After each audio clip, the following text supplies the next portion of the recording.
নমস্কার। ঠাকুরমা স্বামীজি গুরুদেবের শ্রীচরণে প্রণাম জানাই। আজ ঠাকুরকে নিয়ে একটি ছোট করে কাহিনী শোনাচ্ছি। পরমহংসদেবের শরীর অতিশয় বলিষ্ঠ ছিল। রূপ লাবণ্যে চিত্ত চমকিত হইয়া যাইত। পূর্ণ যুবক শ্রীরামকৃষ্ণকে কেহই যুবা বলিয়া জ্ঞান করিত না।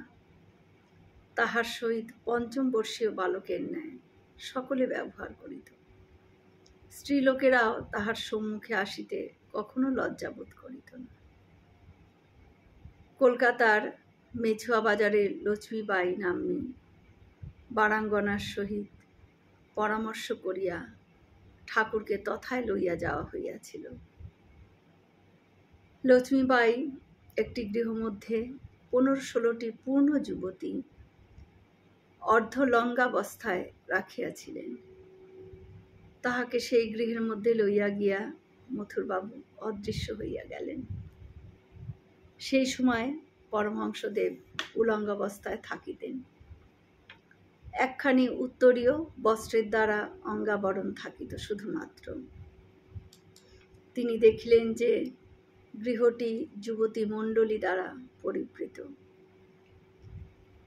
তাহাদের সম্মুখে দণ্ডায়মান হইবা মাত্রই সকলকে ঠাকুর মা আনন্দময়ী, মা আনন্দময়ী বলিয়া মস্তকাবর্ণতিপূর্বক প্রণিপাত করিলেন এবং তাহাদের মধ্যস্থলে উপনিবেশ করিয়া মা ব্রহ্মময়ী, মা আনন্দময়ী বলিতে বলিতে সমাধিস্থ হইয়া গেলেন। সমাধিকালে তাহার দুই নয়নে অনর্গল প্রেমাশ্রু বহির্গত হইতে লাগিল। বারাঙ্গনারা পরমহংসদেবের ভাব অবলোকন করিয়া ভীত হইল এবং শশব্যস্ত হইয়া কেহ বায়ুব্যঞ্জন করিতে লাগিল, কেহ অপরাধিনীর ন্যায় গললগ্নি কৃতবাসে ক্ষমা প্রার্থনা করিতে লাগিল। এই ঘটনায় মথুরবাবু নিতান্ত লজ্জিত হইয়াছিলেন এবং ঠাকুরের প্রতি তার ভক্তি আরও বাড়িয়া গেল। তিনি তদনন্তর তাহার পাদপদ্মে মন প্রাণ সব সমর্পণ করিয়া কৃতদাসের ন্যায় আপনাকে বিবেচনা করিতে লাগিলেন। জয় শ্রী রামকৃষ্ণ।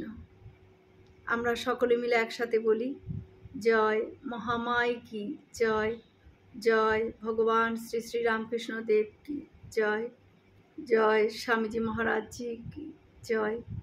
হয়তো অনেক ভুল ত্রুটি হলো, ঠাকুর যেন আমায় ক্ষমা করে দেন। সকলে সুস্থ থাকবেন, আনন্দে থাকবেন। ঠাকুর মায়ের কৃপা দৃষ্টি সকলের উপর বর্ষিত হোক। শুভরাত্রি।